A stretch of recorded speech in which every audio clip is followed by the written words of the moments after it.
Now, from the CFTK TV studios, this is Open Connection, brought to you by Rio Tinto Elcan and the Prince Rupert Port Authority. Welcome back to Open Connection. Today we are in Burns Lake for the Community Animal Care event. Joining me right now is Amy Morris, who's with the BC SPCA. And now, Amy, I'm having trouble getting your whole title out. Can you just tell me what your title is? I'm the Policy and Outreach Officer.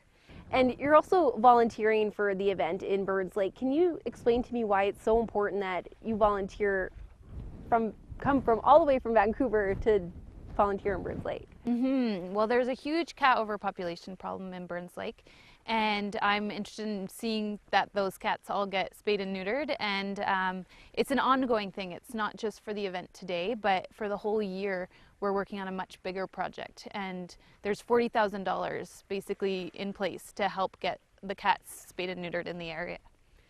Why is it so important that cats get spayed and neutered in the area? Well, for example, they don't have proper access to veterinary care in many of these areas. They don't have access to food and water. These are cats living outside. They've been abandoned, and their lives are not ideal. And we're just trying to make it so that there's not as many cats having that not so ideal life. Now, it's more cats than dogs. Is that right?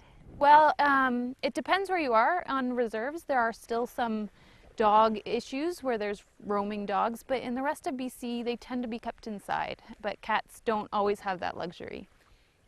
With that too, you mentioned it's BC as a whole, not just Burns Lake or certain communities.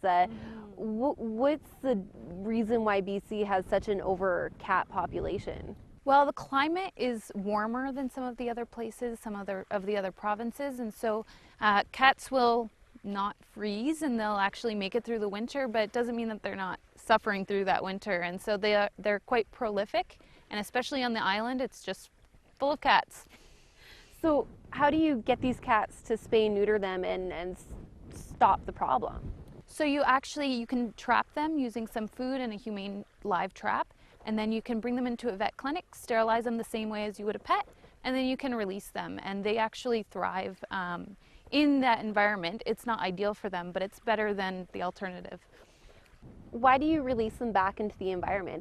There's a significance behind putting a cat back to where it's from. So the reason that you do that is because they are territorial, and so they maintain their space in the colony. If you actually remove that cat and you didn't put it back, a new cat would move in, and so you're not really dealing with the overpopulation issue that way. Now, these cats are feral. Can you tell me a little bit detail of what a feral cat actually means? A feral cat is basically a domesticated cat that's been left outside to overpopulate, and they're not socialized anymore. So they've not spent time with humans, and so they're not necessarily friendly anymore. But they're still domestic cats, just like the one you have in your home. Would you be able to bring them back into a home, or is that not recommended at all? It depends. It depends on the cat, and sometimes you can and sometimes you can't. How do you find out if you can or can't? Spend some time with them, see if they're bouncing off your walls or if they're maybe just hiding. If they're just going crazy, you know that they just don't want to be inside.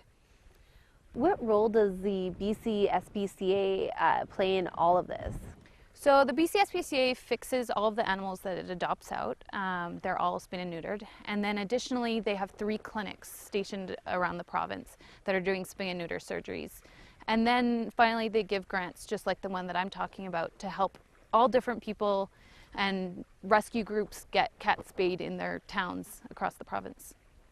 And the grant that you're talking about, the $40,000, is specifically to spay and neuter just cats, or is that including dogs as well? It's just for cats, and it was actually through a Canadian charity organization called PetSmart Charities, and so they've actually given the money to help with this, and so they've decided that they'll give grants one way or the other, either for owned cats or for more feral cats, and so this one's really for feral cats. Is there any kind of message you would like people to really take away from you coming to the community to help out with this event as well as going to other events? What kind of message do you want people to actually take away from these events? For me, it's don't abandon an animal.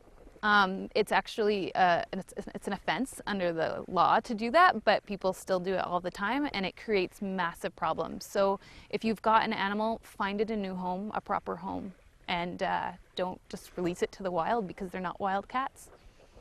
Is there anything else you'd like to add, Amy? Spay and neuter your pet. Teach my person how to love me. Teach my person what I need. I'll be a faithful furry friend forever. We will always be together. Teach my person how to love me. We can be a family. Caring